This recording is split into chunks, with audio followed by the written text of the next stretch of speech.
राज्यसभेसाठी भाजपमध्ये इच्छुकांची भाऊ गर्दी वाढली। राज्यसभेवर आयारामांना संधी न देता पक्षातल्या निष्ठावंतांना संधी मिळावी यासाठी भाजपच्या काही निष्ठावंतांचे प्रयत्न होतात।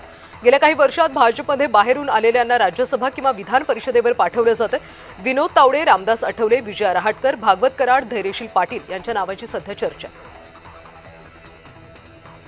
राज्यसभेच्या जागेवर कोण जाईल तसंच इतर पक्ष काय करू शकतात यावर चर्चा होईल अशी माहिती खासदार संजय राऊत यांनी दिली। राज्यसभा महाविकास आघाडी म्हणून एकत्र लढण्याचं ठरलंय असं देखील राऊत म्हणाले। जयंत पाटील यांनी सांगली जिल्हा परिषदेमध्ये सत्ता स्थापनेमध्ये देखील करेक्ट कार्यक्रम करावा। आमदार रोहित पाटील यांनी आशावाद व्यक्त केला। सांगली जिल्हा परिषद सत्ता स्थापनेमध्ये जयंत पाटील यांच्या शब्दाच्या पुढे तासगाव तालुक्यातल्या जिल्हा परिषदेमधला एकही सदस्य जाणार नाही याची मी ग्वाही देतो असं आमदार रोहित पाटील म्हणाले। रोहित पवार आणि जय पवार जे बोलतायत तो विषय गंभीर आहे असं वक्तव्य अनिल देसाई यांनी केले। विमान उड्डाण घेण्यापूर्वीची पडताळणी केली होती का याचा अहवाल येणं गरजेचं असल्याचं देसाई म्हणाले। अजयदादांच्या अपघाती मृत्यूनंतर आमदार रोहित पवार हे अतिशय अभ्यासपूर्ण पद्धतीने काही मुद्दे, तथ्य आणि शंका उपस्थित करतात। या पार्श्वभूमीवर त्यांना सुरक्षा मिळणं अतिशय गरजेचं असल्याचं म्हणत खासदार सुप्रिया सुळेंनी रोहित पवारांच्या सुरक्षेची मागणी केली। उद्धव ठाकरे यांनी काँग्रेस सोबत जाऊन काय मिळवलं असं म्हणत भाजपनं ठाकरेंना चिमटा काढलाय। उद्धव यांना विधान परिषद सोडण्यास काँग्रेसनं विरोध दर्शवला तर काँग्रेसच्या भूमिकेवरून भाजपनं ठाकरेंवर निशाणा साधला। काल मनसे अध्यक्ष राज ठाकरेंनी उपमुख्यमंत्री एकनाथ शिंदेंची भेट घेतली। त्यानंतर शिवसेनेच्या प्रवक्त्या शीतल म्हात्रेंनी उद्धव ठाकरेंना डिवचलं। माझा पक्ष पळवला, माझा बाप पळवला, आता माझा भाऊ पळवला अशा शब्दातून म्हात्रेंनी ठाकरेंना डिवचलं।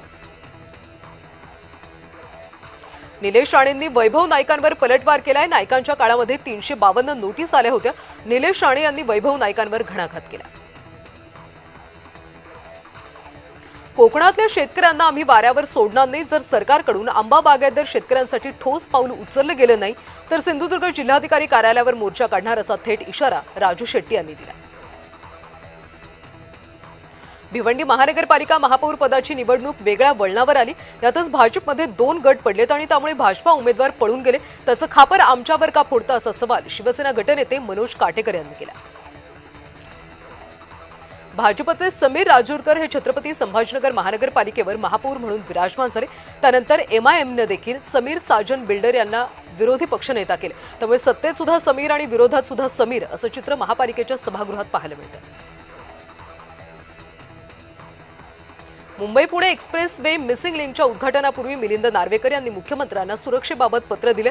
मुंबई पुणे द्रुतगती मार्गावरच्या मिसिंग लिंक प्रकल्प एप्रिल 2026 पर्यंत वाहतुकीसाठी खुला होण्याची शक्यता।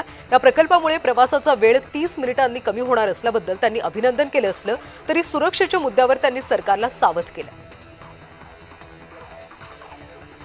नवी मुंबई मनपाच्या पहिल्या महासभेमध्ये परिवहन समितीच्या 12 सदस्यांच्या नियुक्तीवरून सत्ताधारी भाजप आणि शिवसेनेत वाद उफाळून येण्याची शक्यता।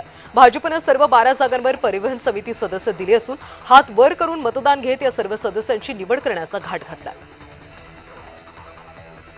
राज्यामध्ये छत्रपती शिवाजी महाराज महाराजस्व अभियान जाहीर करण्यात आले। शिवजयंतीच्या पर्वावर महसूल मंत्री चंद्रशेखर बावनकुळे यांनी ही घोषणा केली। या अभियानांतर्गत एकाच दिवसामध्ये महसूलच्या 15 सेवा तात्काळ मार्गी लागणार आहेत।